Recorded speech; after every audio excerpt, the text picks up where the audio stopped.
તો ઈરાને જે પ્રસ્તાવ પાકિસ્તાનના માધ્યમે અમેરિકાને મોકલ્યો છે તે પ્રસ્તાવને સમજવાનો પ્રયત્ન કરીએ, ગ્રાફિકલી આપણે સમજાવીએ, જેથી વધુ સારી રીતે પ્રસ્તાવની વિગતોને સમજી શકાય. તો સૌથી પહેલાં આપણે એ જણાવી દઈએ કે પાકિસ્તાન મધ્યસ્થી કરી રહ્યું છે, એટલે પાકિસ્તાનના માધ્યમથી અમેરિકાને આ પ્રસ્તાવ ઈરાન દ્વારા મોકલવામાં આવ્યો છે.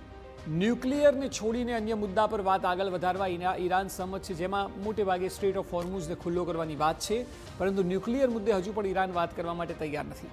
અમેરિકાને ઈરાને 3 તબક્કાનો પ્રસ્તાવ મોકલ્યો છે, ફેઝ 1, 2 અને 3 એમ 3 અલગ અલગ તબક્કાનો પ્રસ્તાવ ઈરાન દ્વારા અમેરિકાને પાકિસ્તાનના માધ્યમે મોકલવામાં આવ્યો છે.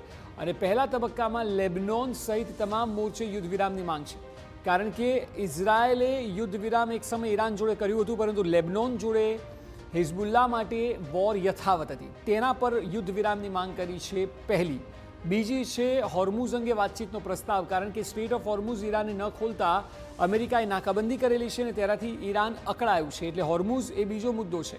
હોર્મુઝ સ્ટ્રેટ ખોલીને યુદ્ધ વિરામ કરવા ઈરાનના પ્રસ્તાવમાં ઉલ્લેખ છે, જે ટ્રમ્પની માંગ હતી પણ ખરા. ટ્રમ્પ મુખ્યત્વે 2 માંગ જ કરી રહ્યા હતા: ન્યુક્લિયર પ્લાન્ટ જે છે તેને સ્થગિત કરવો અને એ સિવાય સ્ટ્રેટ ઓફ હોર્મુઝને ખોલવો. હોર્મુઝ મુદ્દે સહમતિ સધાતી હોય તેવું લાગી રહ્યું છે.